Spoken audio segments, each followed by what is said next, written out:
Well, the Bangladeshi students whose protest led to the ouster of former Prime Minister Sheikh Hasina are switching the focus of their activism now. Having achieved change at the top of the political hierarchy, students in the capital Dhaka are now pushing the interim government to deliver generational change to a system they say remains deeply corrupt. This is where it all started. Just weeks ago, the now peaceful campus of Dhaka University was at the center of violent clashes. As students loyal to the government attacked students demanding change from the government. That battle spread across all of Bangladesh and led to a hard crackdown by the state that left many students and young people dead. It was a fight that eventually led former Prime Minister Sheikh Hasina to flee the country and the creation of a new interim government headed by a leader the students wanted, Nobel laureate Muhammad Yunus. It is very hopeful for us that he is the chief advisor of the interim government, and I hope that he will take necessary steps and effective decisions to make the situation of the country better. And because the system of the country is very corrupt right now, and we need a establishment of system and refurbishment of the country. The students are also demanding security from those still faithful to the ousted government. We want safety in campus, and that safety includes our safety from outsider miscreants and also from politically affiliated criminals from inside our campus. We don't want any of our teachers to be politically affiliated and powerful because we want them to remain unbiased in any situation. While a sense of normalcy appears to have returned to the campus, many are still grieving the loss of their fellow classmates. Outside the campus, the students are painting a tribute to those killed during the protests. Our martyrs have said a lot of things before they sacrificed their lives for the country. Their captions in their Facebook posts, DPs, when all this quota revolution started, they have said a lot of meaningful things to us. We want to remember that for the rest of our lives, and we want our next generation to see everything. We want their names to be remembered. We want what they have said. We want them to remember everything. That's why we are commemorating everything they have said in our university walls. The protests began with students demanding a change to the government's quota system for civil service jobs. It ended with the ouster of Sheikh Hasina's government, making the students even more determined to strive for a free and democratic country. We can now hear from Arafat Ahmed. He's a student from Bangladesh who has been living in Germany for the past 4 years. So great to have you on the show. And I want to start with the feeling you had when you first saw your fellow students take to the streets in Bangladesh. Did you expect them to be able to basically topple the government? There was a strong belief within me, of course. It was a feeling of extreme jubilation, if I may say. I was so proud. I'm still so proud of what we are doing, what we have achieved so far. It had been a long month, the month of July, of protests and brutalities that we have experienced.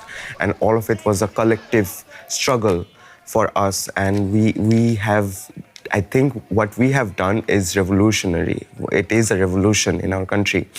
And to think that such a powerful government to such a powerful dictator, Prime Minister Sheikh Hasina, we would be able to resist her regime and be able to oust her is just shows how strong a student movement or a general population movement can be. Yeah, it was a first step, her ouster. There's a lot more work ahead. What do you expect the interim government to do now? Currently, the interim government are trying to find out where all the diseases lie in the system. They are trying to diagnose all that is there to diagnose. We recently found out how broad the corruptions are, how much debt the country has, and how can we try to work on it in the future. They're trying to lay down the plan for steady growth and they are also trying to reform the constitution in a way so that the next government, the next parliamentary government that comes into power is not able to form such an autocratic regime that this government was able to do.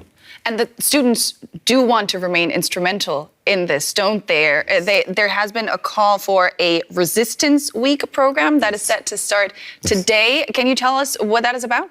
So there was kind of like a judicial coup, a reverse coup planned by the heads of the Supreme Court, the head judge, and etc. And we got to know about it, and then during this weekend we protested near the Supreme Court, and we demanded for their resignations of the appellate division judges and etc. And thankfully our protests were successful, and we were able to stop that judicial coup. What we learned is that there are constant dirty politics working in the whole system. Everyone is trying to gain something out of it.